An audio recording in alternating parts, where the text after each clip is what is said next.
Groups are an organizational feature that facilitate transforming related objects together. In this lesson, you will group a collection of furniture blocks and then distribute them into a number of offices. Open the group's project file to begin. Then zoom in on this office. These are separate blocks. Because I want to have the same collection of blocks in each office, it makes sense to first group them together prior to copying them.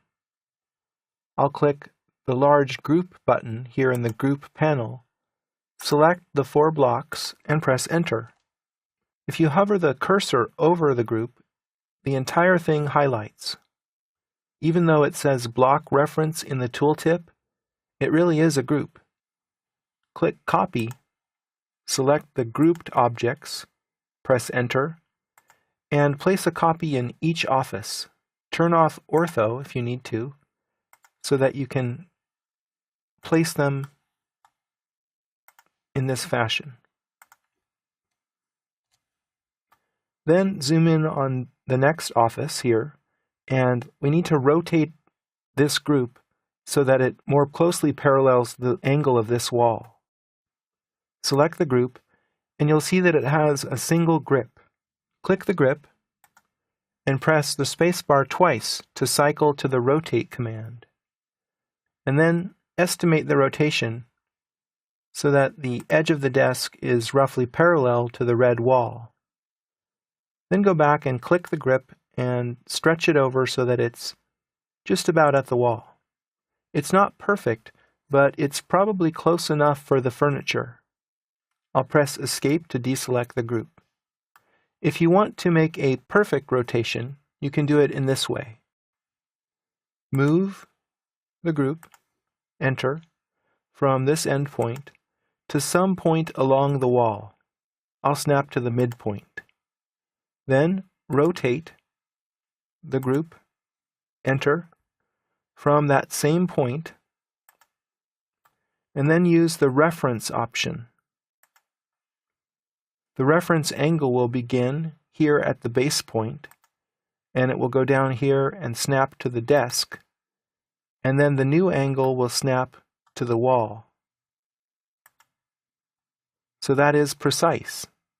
But now we need to move the group back along the angle of the wall.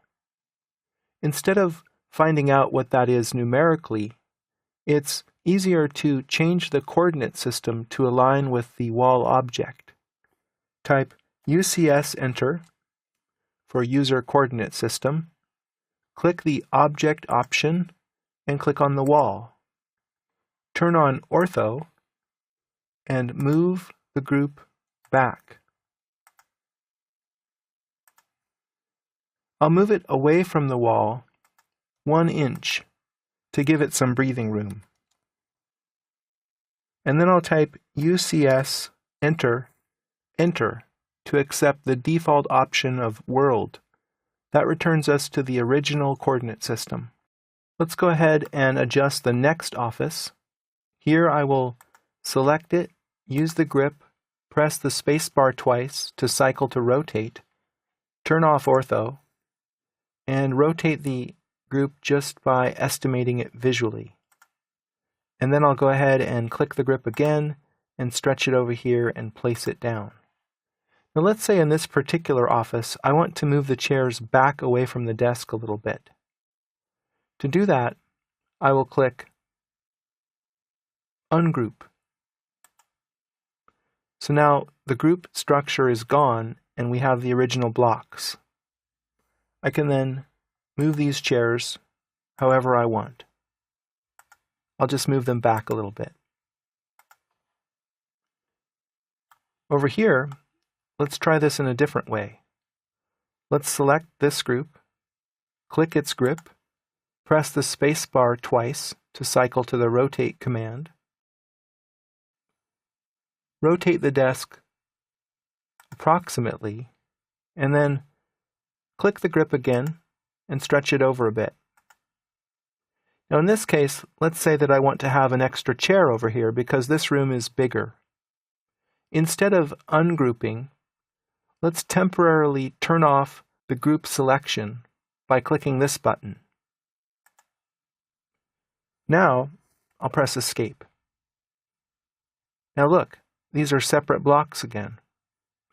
So are these.